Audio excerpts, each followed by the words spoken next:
ಸರ್ಕಾರದ ಬಳಿ ಅನ್ನಭಾಗ್ಯ ಯೋಜನೆಗೆ ಕೊಡೋಕೆ ಅಕ್ಕಿ ಇಲ್ಲ. ಫಲಾನುಭವಿಗಳಿಗೆ 10 ಕೆಜಿ ಅಕ್ಕಿ ಕೊಡ್ತೀವಿ ಅಂತ ಸರ್ಕಾರ ಹೇಳಿತ್ತು. ಆದರೆ ಪರಿಸ್ಥಿತಿ ವಿಭಿನ್ನವಾಗಿದೆ. 15 ಕೆಜಿ ಕೊಡ್ತೇವೆ ಅಂತ ಹೇಳಿದ್ರು. ಫೆಬ್ರವರಿದ ಒಂದು 5 ಕೆಜಿ, ಈ ತಿಂಗಳದ ಒಂದು 10. ಯುಗಾದಿ ಬಂಪರ್ ಸಿಕ್ತು ಅಂತ ಅನ್ಕೊಂಡಿದ್ರು. 15 ಕೆಜಿ ಕೊಡ್ತೇವೆ ಅಂತ ಹೇಳಿದ್ರು. ಆದರೆ ಪರಿಸ್ಥಿತಿ ಹೇಗಿದೆ ಗೊತ್ತಾ? ನ್ಯಾಯಬೆಲೆ ಅಂಗಡಿಗಳ ಮುಂಭಾಗ ನೋ ಸ್ಟಾಕ್ ಬೋರ್ಡ್. ಸ್ಟಾಕ್ ಇಲ್ವಂತೆ. ದಾಸ್ತಾನು ಬಂದ ಮೇಲೆ ಅಕ್ಕಿ ವಿತರಿಸಲಾಗುತ್ತೆ ಅಂತ ಬೋರ್ಡ್ ಹಾಕಿದ್ದಾರೆ. ಹಣದ ಬದಲಾಗಿ ಅಕ್ಕಿ ಕೊಡ್ತೇವೆ ಅಂತ ಹೇಳಿದ್ರಲ್ವಾ, ಇದೇ KH ಮುನಿಯಪ್ಪ ಅವರು. ಫೆಬ್ರವರಿಯಿಂದ ಹಣದ ಬದಲು ಅಕ್ಕಿ ನೀಡ್ತೇವೆ ಅನ್ನುವಂತ ಭರವಸೆಯನ್ನು ಕೊಟ್ಟಿದ್ರು. 15 ಕೆಜಿ ಹೇಳಿದ್ದಿದ್ದು. ಕಳೆದ 3 ತಿಂಗಳಾಯ್ತು, ಅಕ್ಕಿ ಹಣವೂ ಇಲ್ಲ, 5 ಕೆಜಿ ಅಕ್ಕಿನೂ ಇಲ್ಲ. ನೋಡಿ, ಅಕ್ಕಿ ಅಂತೂ ಮೊದಲೇ ಇಲ್ಲ, ಹಣ್ಣನೂ ಕೂಡ ಹಾಕಿಲ್ಲ ಲಾಸ್ಟ್ ಮಂತ್ದು. ಅನ್ನಭಾಗ್ಯ 10 ಕೆಜಿ ಅಕ್ಕಿ. ನೋಡಿ, ಬೋರ್ಡ್ ನೋಡ್ತಾ ಇದ್ದೀವಿ. ಅಕ್ಕಿ ಖಾಲಿ ಆಗಿದೆ.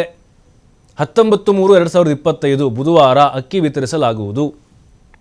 ಅಂದ್ರೆ ಇವತ್ತು, ನಿನ್ನಿರಲಿಲ್ಲ, ಮೊನ್ನಿರಲಿಲ್ಲ. ಬಂದು ಎಲ್ಲ ಹೋಗ್ತಾ ಇದ್ರು ವಾಪಸ್ಸು. ದಾಸ್ತಾನಿಲ್ವಂತೆ.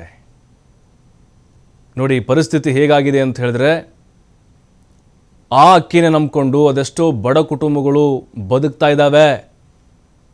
ಅವ್ರ ಹೊಟ್ಟೆ ತುಂಬಲಿ, ಹಸಿವಿನಿಂದ ಮಲಗದೆ ಇರಲಿ ಅನ್ನುವಂಥ ಕಾರಣಕ್ಕೆ ಸಿದ್ದರಾಮಯ್ಯನವರು ಅನ್ನಭಾಗ್ಯ ಯೋಜನೆ ಜಾರಿಗೆ ತಂದರು. ಆದರೆ ಈಗ ನ್ಯಾಯಬೆಲೆ ಅಂಗಡಿಗಳ ಮುಂದೆ ಈ ಬೋರ್ಡ್ಗಳು ರಾರಾಜಿಸ್ತಾ ಇದ್ದಾವೆ. No stock board. Stock board ಅಂದರೆ ದಾಸ್ತಾನಿಲ್ಲ ಇವ್ರ ಹತ್ರ. 2-3 ತಿಂಗಳಿಗಾಗುವಷ್ಟು ದಾಸ್ತಾನು ಇರಬೇಕ್ರಿ ಒಂದು ಗೋಡಾನಲ್ಲಿ, ನ್ಯಾಯಬೆಲೆ ಅಂಗಡಿಯಲ್ಲಿ. ಇದೇ ಮುನಿಯಪ್ಪನವ್ರು ಹೇಳಿದ್ರು, ಲಾಸ್ಟ್ ಫೆಬ್ರವರಿದ ಒಂದು 5 ಕೆಜಿ ಸೇರಿಸಿ ಮಾರ್ಚ್ಗೆ ನಿಮಗೆ 15 ಕೆಜಿ ಅಕ್ಕಿ ಕೊಡ್ತೀವಿ ಅಂತ ಹೇಳಿದ್ರು. ಆಯ್ತಪ್ಪ, ಯುಗಾದಿಗೆ ಒಂದು ದೊಡ್ಡ ಗಿಫ್ಟನ್ನು ಸರ್ಕಾರ ಕೊಡ್ತಿದೆ ಅಂತ ಬಡವರು ಖುಷಿ ಪಟ್ಟಿದ್ರು. ಆದರೆ ಈಗ ಹೊಟ್ಟೆಗೆ ತಣ್ಣೀರು ಬಟ್ಟೆ ಹಾಕೊಂಡು ಮಲಗಬೇಕು ಅಂಥ ಪರಿಸ್ಥಿತಿ ಬಂದಿದೆ. ಮತ್ತಷ್ಟು ಮಾಹಿತಿ ಗಣೇಶ್ ನೀಡ್ತಾರೆ. ಗಣೇಶ್, ಈಗ ಬಡವರಿಗೆ ಬಹಳ ಅನುಕೂಲ ಆಗ್ತಾ ಇತ್ತು, ಹಸಿವಿನಿಂದ ಮಲಗದೇ ಇರಲಿ ಅಂತ ಹೇಳಿ ಅನ್ನಭಾಗ್ಯ. ಈಗ DBT ಮೂಲಕ ಹಣನೂ ಬಂದಿಲ್ಲ ಕೆಲ ತಿಂಗಳಿಂದ. 5 ಕೆಜಿ ನಾವು 10 ಕೆಜಿ ಎಕ್ಸ್ಟ್ರಾ 15 ಕೆಜಿ ಕೊಡ್ತೀವಿ ಅಂತ ಹೇಳಿದರು. ಯುಗಾದಿಗೆ ಬಂಪರು ನೋಡ್ತಾ ಇದ್ದೀವಿ. ಖಾಲಿಯಾಗಿದೆ ಅನ್ನುವಂಥ ಬೋರ್ಡ್ಗಳೇ ರಾರಾಜಿಸ್ತಾ ಇದ್ದಾವೆ. ಇದು ಖಂಡಿತವಾಗ್ಲೂ ಸರ್ಕಾರಕ್ಕೆ ಮುಜುಗರ ತರ್ತಾ ಇದೆಯಾ ಅಂತ? ಮುಖ್ಯವಾಗಿ ರಾಜ್ಯ ಸರ್ಕಾರದ ಮಹತ್ವಾಕಾಂಕ್ಷಿ ಯೋಜನೆಯಲ್ಲಿ ಅಂತಂದ್ರೆ ಗ್ಯಾರಂಟಿ ಯೋಜನೆಗಳಲ್ಲಿ ಅಕ್ಕಿಗಳನ್ನ ಬಡವರಿಗೆ ನೀಡುವಂತದ್ದು, ಅದು ಕೂಡ ಒಂದು ಯೋಜನೆ ಆಗಿತ್ತು. ಹಾಗಾಗಿ ಈಗ ಅದು ಹಳ್ಳ ಹಿಡಿದಿದೆ ಅನ್ನುವಂತಹದ್ದು. ಏನಂತಂದ್ರೆ ಮುಖ್ಯವಾಗಿ ಮೊದಲು 10 ಕೆಜಿ ಅಕ್ಕಿಯನ್ನು ನಾವು ಕೊಡ್ತೀವಿ ಅನ್ನುವಂತಹ ಆಶ್ವಾಸನೆಯನ್ನ ಮುಖ್ಯಮಂತ್ರಿ ಸಿದ್ದರಾಮಯ್ಯನವರು ವಿಧಾನಸಭೆ ಚುನಾವಣೆ ಮುಂಚಿತವಾಗಿ ತಿಳಿಸಿದ್ರು. ಅದಾದ ಬಳಿಕ ಕೇಂದ್ರ ಸರ್ಕಾರ 5 ಕೆಜಿ ಅಕ್ಕಿಯನ್ನು ಕೊಡ್ತಾ ಇಲ್ಲ, ಹಾಗಾಗಿ ಅದು ಕೊಡ್ತಾ ಇದೆ, ಅದರ ಬದಲಾಗಿ ನಾವು ಅಕೌಂಟಿಗೆ ಗ್ರಾಹಕರಿಗೆ ಹಣವನ್ನ ಕೊಡ್ತೀವಿ ಅನ್ನುವಂತಹ ಸೂಚನೆಯನ್ನ ನೀಡಿದ್ರು. ಅದ್ರ ತಕ್ಕನ ಕೆಲವು ತಿಂಗಳ ಕಾಲ ಹಣವನ್ನು ಕೂಡ ಕೆಲವರಿಗೆ ಬಡವರಿಗೆ ಸಂದಾಯ ಆಗಿತ್ತು. ಆದ್ರೆ ಇತ್ತೀಚೆಗೆ ಹಣವೂ ಇಲ್ಲ, 5 ಕೆಜಿ ಅಕ್ಕಿಯೂ ಇಲ್ಲ ಅನ್ನುವಂಥ ಪರಿಸ್ಥಿತಿ ಜನಸಾಮಾನ್ಯರಾಗಿದೆ. ಅದರಲ್ಲೂ ಕೂಡ BPL ಇರುವಂತವರು, ಆರ್ಥಿಕವಾಗಿ ಹಿಂದುಳಿದಂತವರು ಈ ಒಂದು ಅನ್ನಭಾಗ್ಯ ಯೋಜನೆ ಪಡೆಯಲಿಕ್ಕೆ ಪರದಾಟ ಪಡುವಂತಹ ಪರಿಸ್ಥಿತಿ ಈಗ ನಿರ್ಮಾಣ ಆಗಿದೆ. ಸಹಜವಾಗಿ ರಾಜ್ಯದ ಬಹುತೇಕ ನ್ಯಾಯಬೆಲೆ ಅಂಗಡಿಗಳಲ್ಲಿ ನೋ ಸ್ಟಾಕ್ ಬೋರ್ಡ್ ಅನ್ನ ಹಾಕಲಾಗ್ತಾ ಇದೆ. ಇತ್ತೀಚೆಗೆ ಸಚಿವರಾದಂತಹ KH ಮುನಿಯಪ್ಪ ಅವರು ಕೂಡ ಈ ಬಗ್ಗೆ ಸ್ಪಷ್ಟನೆ ಕೊಟ್ಟಿದ್ರು. ಕೆಲವು ತಾಂತ್ರಿಕ ತೊಂದರೆಗಳಾಗಿದೆ, ನಮಗೆ ಬೇರೆ ರಾಜ್ಯಗಳಿಂದ ಬರಬೇಕಂತಹ ಆಮದುಗಳ ಪ್ರಮಾಣ ಏನಿದೆ ಅದು ಕಡಿಮೆ ಆಗಿದೆ, ಹಾಗಾಗಿ ನಾವು 1-2 ತಿಂಗಳಲ್ಲಿ ನಾವು ಮತ್ತಷ್ಟು ಅದನ್ನ ಸಮಸ್ಯೆಯನ್ನು ಸರಿಪಡಿಸ್ತೀವಿ ಅನ್ನೋಂತಹ ಆಶ್ವಾಸನೆಯನ್ನ ನೀಡಿದ್ರು ಕೂಡ ಅದು ಕಾರ್ಯರೂಪಕ್ಕೆ ಬಂದಿಲ್ಲ ಅನ್ನೋಂಥದ್ದು ಇಲ್ಲಿ ಸ್ಪಷ್ಟ ಆಗುತ್ತೆ.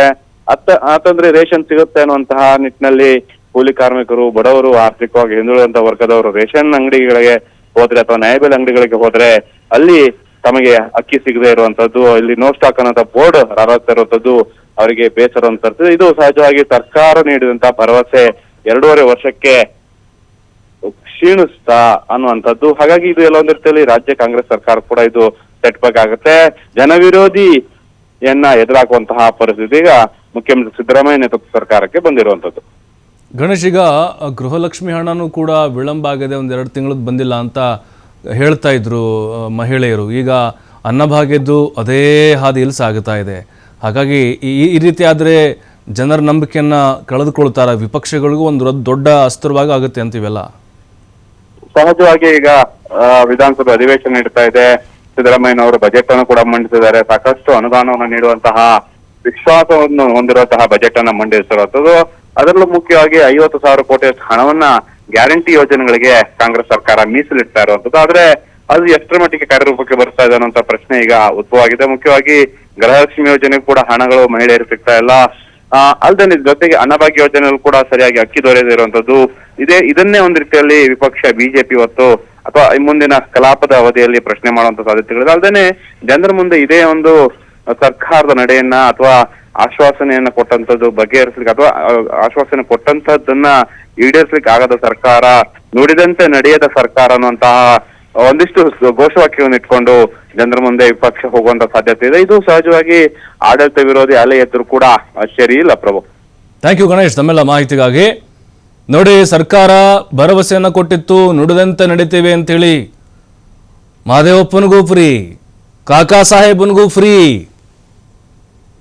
ನೋಡಿ, ಮತ್ತಷ್ಟು ವಿರೋಧ ಪಕ್ಷಗಳಿಗೆ ಅಸ್ತ್ರ ಕೊಟ್ಟಂತ ಆಗ್ಬಿಡುತ್ತೆ. ಬೇರೆ ಗೃಹಲಕ್ಷ್ಮಿ ಡಿಲೇ ಆಗಲಿ ಅಥವಾ ಬೇರೆ ಯೋಜನೆ ಡಿಲೇ ಆಗಲಿ, ಹೊಟ್ಟೆಗೆ ತಿನ್ನೋದ್ರಿ ಅನ್ನ ಬಡವ್ರು ಕೊಂಡ್ಕೊಳ್ಳೋಕ್ಕಾಗಲ್ಲ. 50-60 ರೂಪಾಯಿ ಕೆಜಿ ಕೊಂಡ್ಕೊಳ್ಳೋಕ್ಕಾಗಲ್ಲ. ಇದನ್ನೇ ನಂಬ್ಕೊಂಡು ಬದುಕ್ತಾ ಇರ್ತಾರೆ ಹಳ್ಳಿ ಭಾಗದಲ್ಲಿ. ಬಂದು ನೋಡಿ, ರೇಷನ್ ಕೊಡದೇ ಇದ್ರೆ ಮಣ್ಣು ತಿನ್ಬೇಕಾಗಾದ್ರೆ ಆದಷ್ಟು ಬೇಗ ರೇಷನ್ ಕೊಡಬೇಕು.